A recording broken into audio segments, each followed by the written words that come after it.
বন্ধু আমি জানি তুমি পড়তে চাও কিন্তু তোমার পড়তে মন লাগে না। তুমি যখনই ইউটিউবে কোনো মোটিভেশন ভিডিও দেখলে তখন তোমার ভিতরে জোশ চলে আসে, কিন্তু সেই জোশটা বেশিক্ষণ থাকে না। যখনই তোমার ভিতর থেকে সেই জোশটা চলে যায় আবার তুমি আগের অবস্থায় চলে আসো। তুমি যখনই পড়তে বসো তোমার মন বারবার মোবাইলের দিকে চলে যায়। তুমি যখনই কোনো কঠিন সাবজেক্ট পড়ো তখন তোমার মন বারবার বলে কি থাক পরে পড়বো, কালকে পড়বো, কিন্তু সেই পরে বা কালকে কোনোদিনই আসে না। বন্ধু একটা সত্যি করে তোমাকে বলছি, এই কথাটা তোমাকে কেউ বলেনি।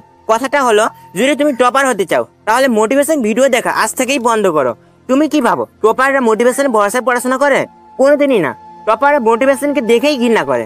তাদের ভিতরে মোটিভেশন আসুক বা না আসুক, তাদের যে টাইম তারা সেই টাইম অনুযায়ী পড়াশোনা করে। একটা জিনিস মনে রাখো, এই দুনিয়াতে এমন কোনো ব্যক্তি জন্মই নেয়নি যে তার পড়তে মন লাগে।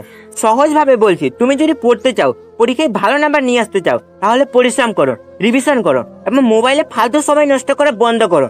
মোবাইল সবসময় ভালো জিনিস হয় এবং খারাপ জিনিসও হয়। তুমি যদি মোবাইলকে ভালো কাজে ব্যবহার করতে পারো তো সেটা ভালো গুণ দিবে, আর তুমি যদি সেটাকে খারাপ কাজে ব্যবহার করতে পারো তো সেটাই তোমার জন্য শত্রু হয়ে দাঁড়াবে। সেই জন্য মোবাইলকে যতটা সম্ভব ভালো কাজে ব্যবহার করো। বন্ধুরা, যদি তোমার ভিডিওটা ভালো লেগে থাকে তাহলে অবশ্যই সাবস্ক্রাইব করো।